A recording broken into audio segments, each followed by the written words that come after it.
Hey everyone, welcome back. Today is November 29th and Baro is here coming to the Larunda Relay on Mercury. As a reminder, there's a dev stream later today giving more info on Warframe 1999 at 2 p.m. or about 5 hours from now. It's the last month until it finally rhymes with Christmas, so make sure you're there to see what it's about. Okay, so Baro this time has brought the Void Angel glyph for your profile, if that's what you'd like. I think this one's new. This is one of the cooler looking ones. I like this, but at the same time, Baro, please, can we just have like a new cosmetic slot for things and bring actual new gear in the new slot instead? Because this seems to be a common occurrence now. All right, Prime Smite Grenier, as we know, Grenier are still the faction that poses the most threats, and I mean, armor nerfs mean it's way easier now, but of all the Banes you might actually use, Grenier is probably the most likely. So that is there, and do note that because it's melee, it works with Influence, and Influence triple dips Banes for much more damage. We've also got Prime Smite Infested.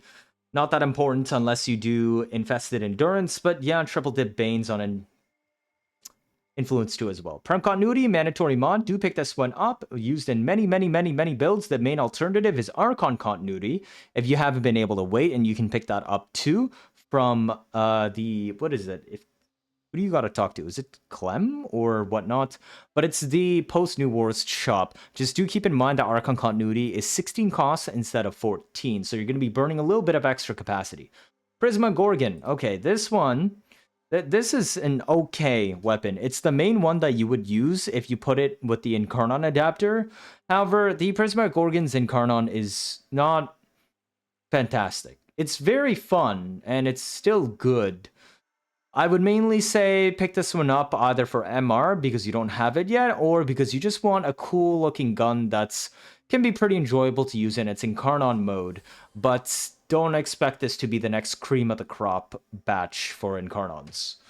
It wasn't when it came out, and it still isn't now. Prime Bane of Infested for rifles, same thing as I said before for melees. It's pretty niche, and because it doesn't apply with Influence, I mean, even less reason to pick it up, but grab it if you'd like. We've got our Mantis Prisma skin available once more for your ship. 2 3-day resource booster for those that do not like to trade for platinum and are thus reliant instead on Baro bringing it in a shop. You can buy as much as you want for 3 days lasting, and then yes, they do stack up.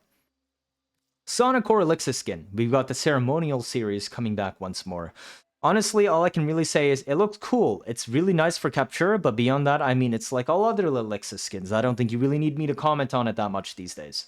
Arno Palpatine Sigil, which will be on your chest, hidden by my armor. I'm sorry I can't show it to you. And then we got a Odonata Noggle with Excalibur. To Veneno, thanks for the Affinity Blessing. V8 Relic returns once more for more Volt Prime farming.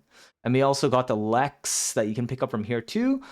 Wink, wink. Lex Incarnon, still probably the best Incarnon pistol right after Dual Toxicist. It's a different kind of one. Think like Catch Moon on crack. That's what you get. Okay, Eminence as a color palette returns once again. Gorgon Tosin skin, I don't really like these ones. I don't remember if this is Inaros inspired or Neja inspired, but it's just not my style. Prisma Twin Gremlins. These are decent. Have a pretty good Riven disposition and are fun to play.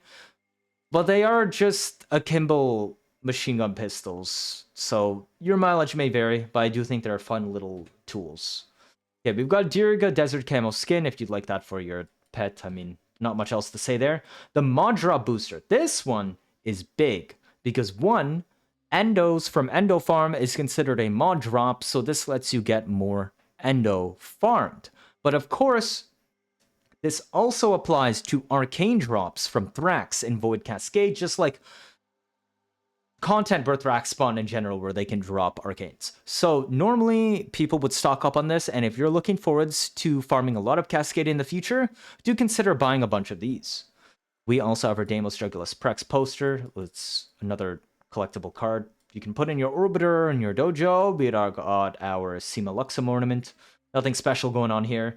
Prisma Grinlock, the good old bolt-action rifle from another era.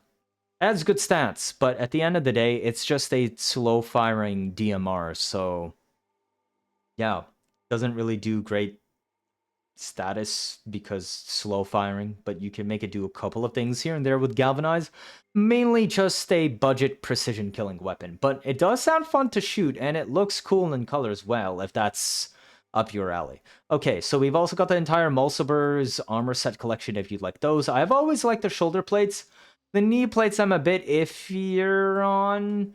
It's up to you. And the chest is alright. Gives me kind of a vibe of like a welder's mask, but it's like pulled down in front of your chest instead of like right in front of your neck or over your head.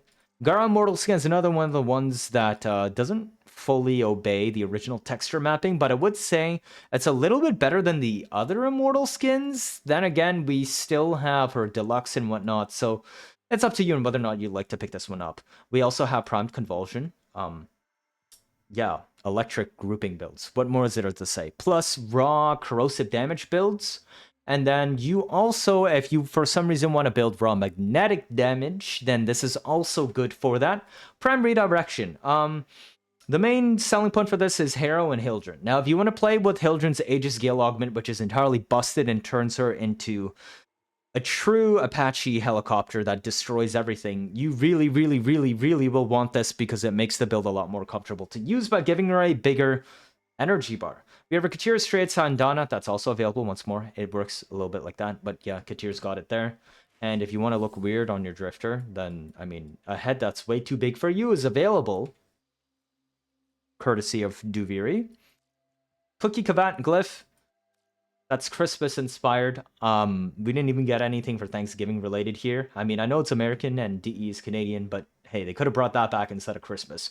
Okay, Winter Crest Sandana, seasonal, back once more. The material is pretty good, but like the top part leaves a bit to be desired on design. Sands of Naros Blueprint, of course, for his quest. And Fate Path Ephemera, these never change. You're used to seeing them. We also have Rakatir Solstice Sandana returning once more alongside the winter one. Same old, same old. Material's kind of cool, though this one is a little bit too saturated on the blacks. If you notice, they fail to reflect the light, so don't use too dark colors on this.